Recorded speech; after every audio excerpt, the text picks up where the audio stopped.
Yeah. So let us try to justify this second case. We say that whenever you put charges on plates like this and bring them close together, the charges on the facing plates ये ना equal and opposite होते हैं हमेशा, Q and minus Q. इस plate पे अगर totally Q था और इस प्लेट पे टोटली माइनस Q था, सारे चार्ज एक दूसरे को फेस करने लग जाएंगे. ऐसा क्यों होता है? So theorem, charges on facing surfaces are equal and opposite. Okay, let us try to prove it.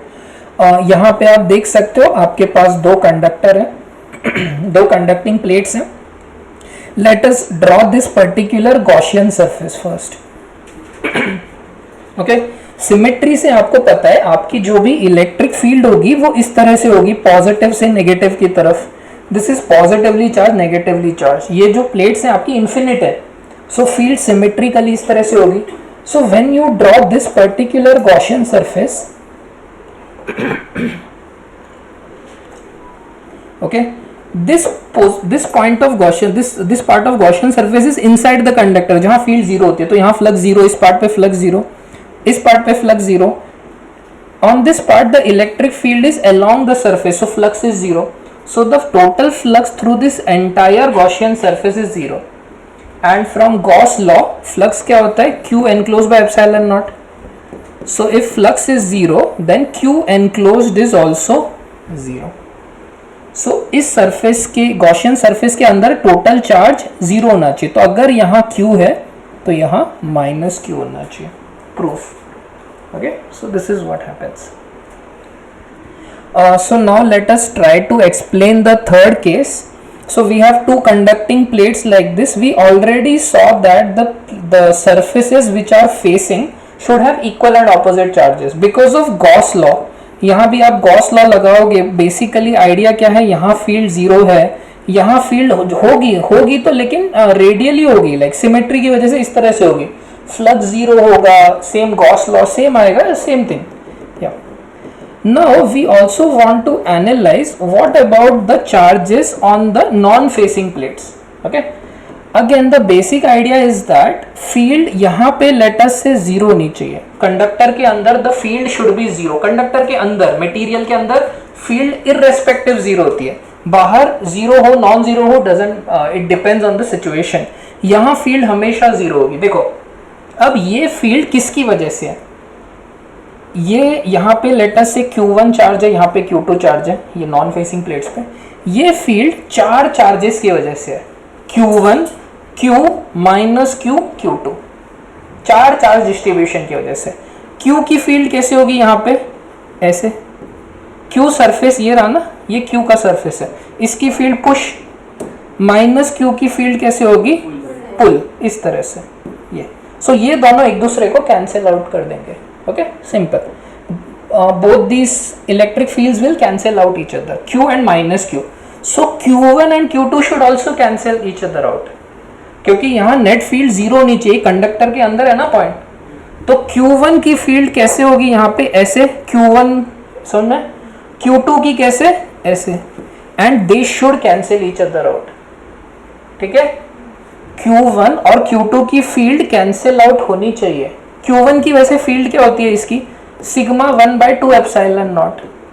ठीक है, sigma bye 2 epsilon not. Infinite surface की फील्ड क्या होती है?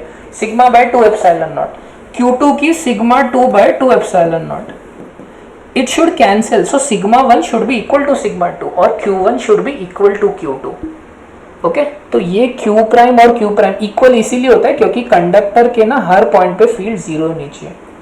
सो Q और माइनस Q तो कैंसिल कर ही रहे हैं, इनको भी कैंसिल करना है, Q प्राइम और Q प्राइम को.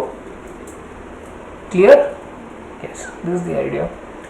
फील्ड का बिहेवियर क्या है? सो ये थर्ड केस ही है. थर्ड केस से ही आगे बढ़ते हैं, फोर्थ में ट्रांजिशन करते हैं. चार्ज डिस्ट्रीब्यूशन इस तरह से होते हैं हमेशा इन्फिनिट कैपेसिटर प्लेट्स पे, Q minus Q, Q prime, Q prime. So यहाँ तो फील्ड जीरो होती है, यहाँ पे फील्ड Q प्राइम की भी जीरो, माइनस Q की भी जीरो. टोटल फील्ड जीरो होनी चाहिए और जीरो होती है. यहाँ पे फील्ड देखते हैं. यहाँ पे देखो, यहाँ पे फील्ड क्या होगी? Q की फील्ड ऐसे होगी, माइनस Q की ऐसे होगी, Q प्राइम की ऐसे होगी और दूसरे Q प्राइम की ऐसे होगी. तो ये Q प्राइम कैंसिल कर देंगे, Q माइनस Q की ऐड हो जाएगी यहाँ पे. ठीक है, तो तो यहाँ पे फील्ड कैसे होगी, अगर आप रिजल्टेंट फील्ड देखोगे बीच वाले रीजन में, वो right to left, left to right होगी, ठीक है, पॉजिटिव से नेगेटिव की तरफ, फेयर एनफ। अब यहाँ पे फील्ड देखते हैं एक राइट वाले पॉइंट पे, यहाँ पे क्यू की फील्ड होगी ऐसे, माइनस क्यू की ऐसे, कैंसिल आउट करेंगे। सो आपको फील्ड देखनी है बस क्यू प्राइम की, ये वाले क्यू प्राइम की ऐसे, ये वाले क्यू प्राइम की ऐसे, तो ऐड हो जाएगी। तो इस सिचुएशन में यहाँ फील्ड ऐसे होगी बाहर की तरफ, और यहाँ पे भी फील्ड जो होगी वो बाहर की तरफ होगी।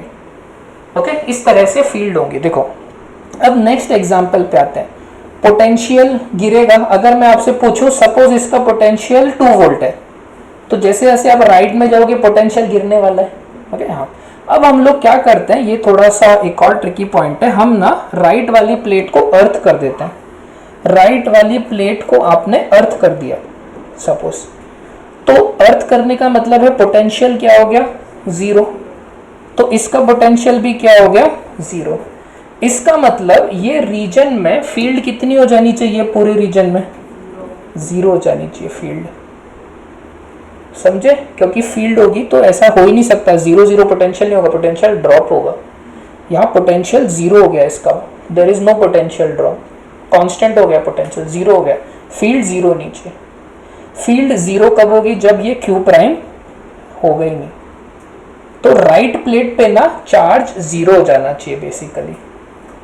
ये जो फेसिंग प्लेट्स है ना, देखो ये इलेक्ट्रिक फील्ड नॉन जीरो कब थी, जब ये फेसिंग प्लेट्स पे चार्ज, नॉन फेसिंग प्लेट्स पे चार्जेस थे। जैसे अगर आप ये वाला केस देखो, ये सेकंड वाला केस देखो, सेकंड वाला केस बहुत सिंपल होता है। अब यहाँ पे अगर आप फील्ड देखोगे इस पॉइंट पे, क्यू की ऐसे होती है, माइनस क्यू की ऐसे होती है, 0 होती है बेसिकली।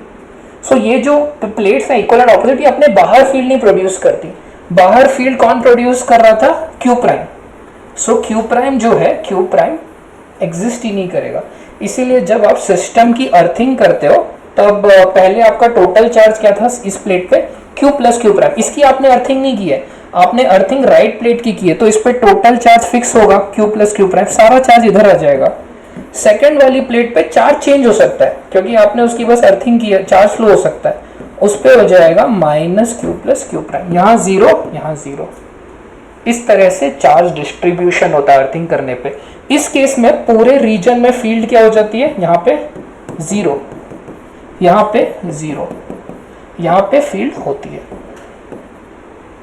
समझे, अर्थिंग करने पे फील्ड पूरी 0 हो जाती है। अगर इस केस में आप देखोगे, इस केस में फील्ड ऐसे होगी आपकी, ठीक है, इस तरह से फील्ड होगी। इस केस में भी फील्ड 0 होती है, यहाँ आउट पॉइंट, यहाँ पे फील्ड इस तरह से होती है।